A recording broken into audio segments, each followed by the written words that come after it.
सत्य शब्द है, जो सार नाम है, इसकी कमाई हमें सतलोक में स्थाई स्थान देगी। जो तत् नाम है, जो ओम तत् सत में जो सेकंड मंत्र है, इसकी कमाई हमारे को भंवर गुफा तक ले जाएगी। कौन सी भंवर गुफा? जो 7 संग ब्रह्मांड पार करके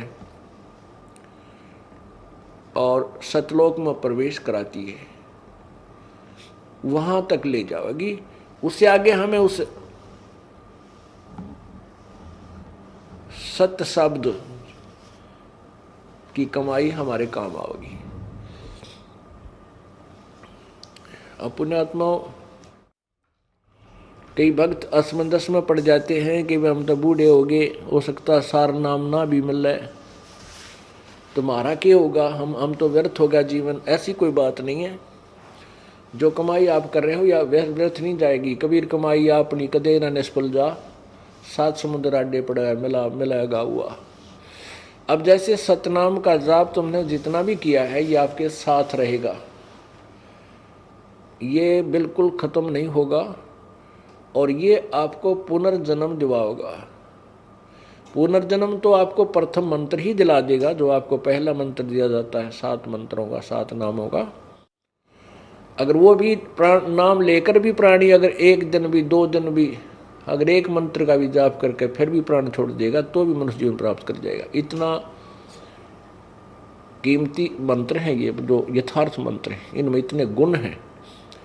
और सतनाम की जिन्होंने अच्छी कमाई की है, सारनाम मिला नहीं, वो शरीर त्याग गए, चिंता नहीं करना कि उनका कि उनको तो तुरंत मनुष्य जीवन, वो तो 9 महीने पेट में भी मुश्किल से डटेंगे माँ के में, और तुरंत बाहर आ जाएंगे। और आते ही उनको ऐसे श्रीमानों के घर जन्म होगा जो अब वर्तमान में भक्ति कर रहे हैं, और उनके द्वारा किए गए पुण्य, जैसे अब दबादब कोई पाठ करा रहा है, कोई वैसे दान कर रहे हैं, सत्संग सुनने आ रहे हैं, ये पुण्य मंत्र कर रहे हैं जाप, ये पुण्य, ये उनके साथ होंगी गठड़ी।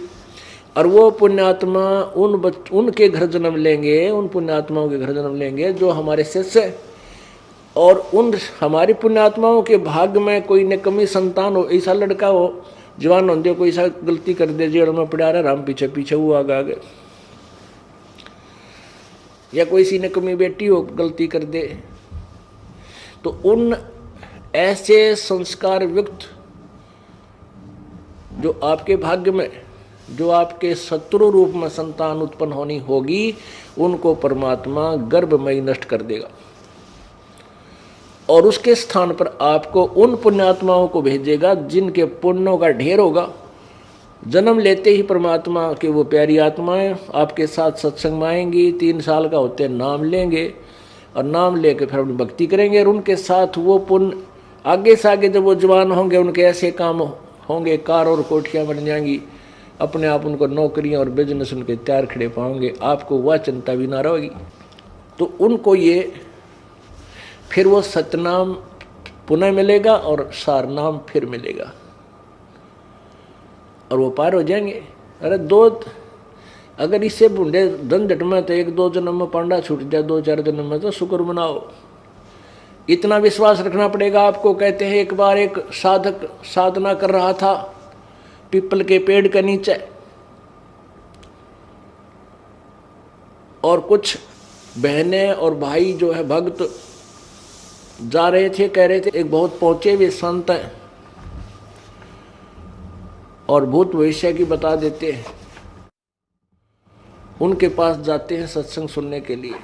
तो उस साधक ने कहा कि भाइयों एक कृपा करियो, बहन भाइयों मेरी, उस महाराज जी से मेरे बारे में ये पूछ के आना कि मेरी मुक्ति कितने जन्म कितने जन्म में पाछा हो जाएगी, कितने जन्म लगेंगे मेरी मुक्ति को। तो उन्होंने जाकर बताया, तो महात्मा जी ने कहा कि उस साधक को मोक्ष प्राप्ति के लिए इतने जन्म लेने पड़ेंगे जितने पीपल का पाते, जिस वृक्ष के नीचे वो साधना कर रहा है उसी के पत्ते जितने हैं, इतने जन्म लेने पड़ेंगे उसको, जब उसका मोक्ष होगा। अब उन बहनों और भाइयों ने रास्ता त्याग दिया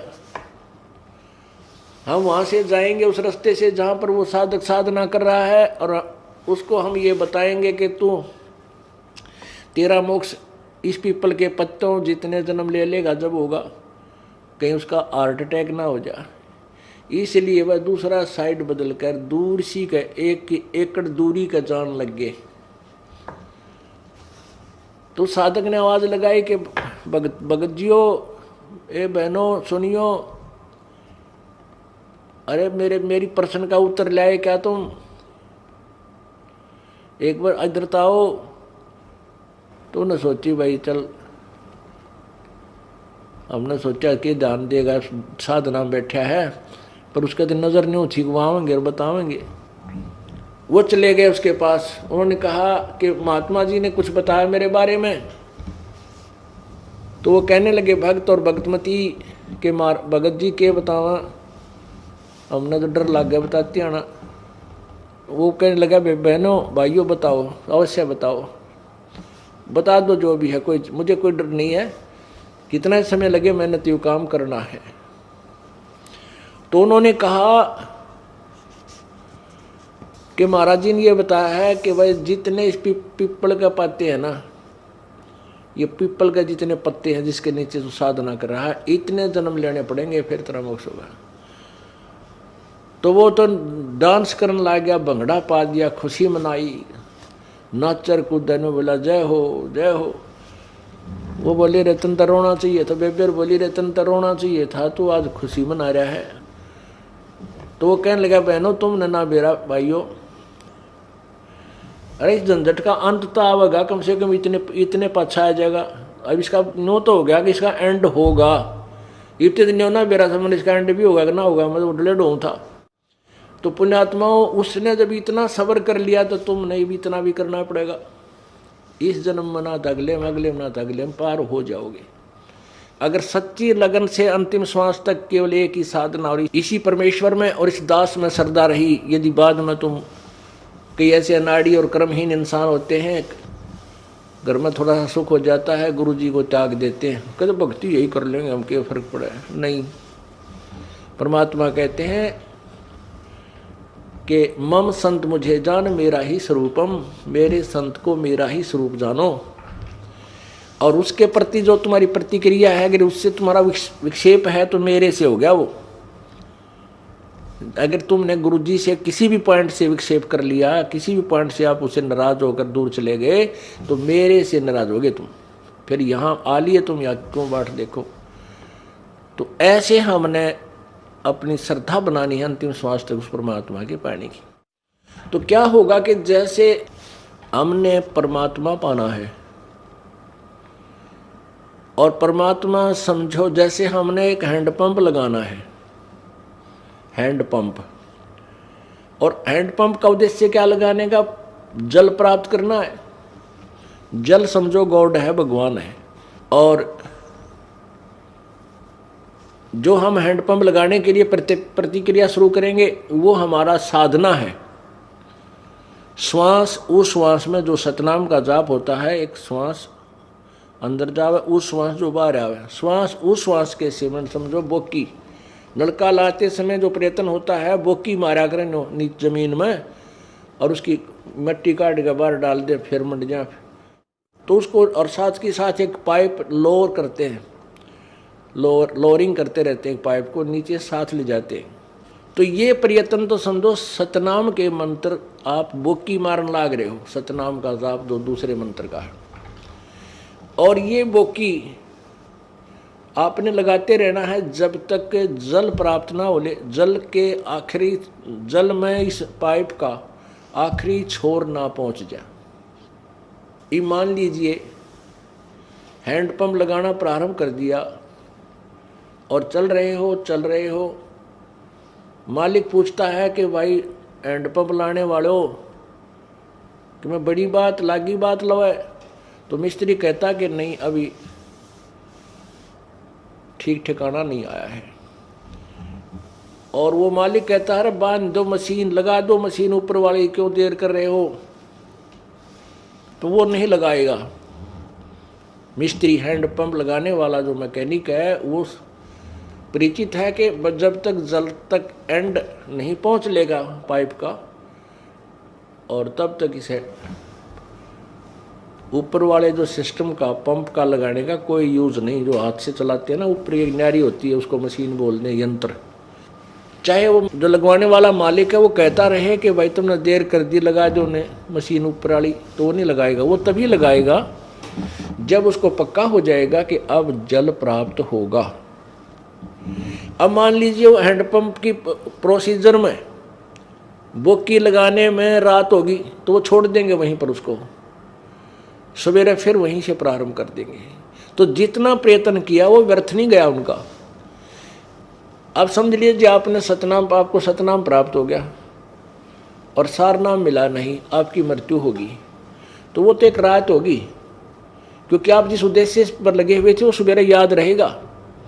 अंतिम श्वास तक जिसका हम स्मरण जाप करते रहेंगे, पुनर्जन्म होगा, और वो अवश्य वो प्रोसीजर, वो क्रिया वहीं से प्रारंभ, वहीं से फिर भक्ति योग प्रारंभ हो जाएगा आपका, और फिर आपको सारनाम मिलेगा।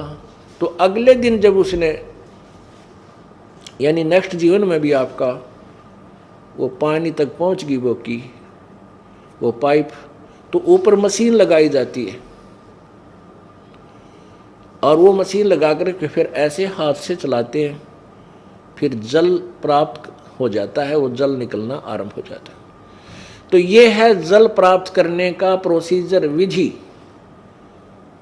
हैंडपंप लगाया, वो सतनाम समझो, नीचे वाली पाइप नीचे जमीन में ठोकी, पहुंचाई जल तक, वो तो है सतनाम का काम।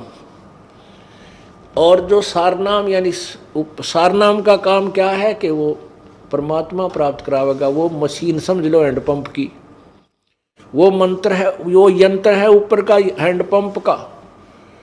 तो यदि आपको ये सतनाम के जाप करते रहे और बीच में अरुचि होगी गुरुदेव में, भगवान में, आप कहीं और चले गए, छोड़ दिया, त्याग दिया, तो फिर आपका काम सारा व्यर्थ हो गया। आपको फिर आगे ये प्रोसीजर ना जाने कौन से युग में मिलेगा, इस युग में नहीं मिलेगा, इस अगले जन्म में नहीं मिलेगा, जन्म मनुष्य का अवश्य हो जाएगा यदि गुरुद्रोही नहीं हुए। गुरुद्रोही हो गए, गुरुद्रोही का अर्थ होता है गुरु को त्याग देना ही गुरुद्रोही होता है। तो उस स्थिति में आपको आगे मनुष्य जन्म भी नहीं मिलेगा काफ़ी वर्षों तक, और आपका जितना ये साधना है इसको फूंक देगा परमात्मा, समाप्त कर देगा। तो गुरुद्रोही नहीं होना है, यह सबसे बड़ा पॉइंट आपने ध्यान रखना है।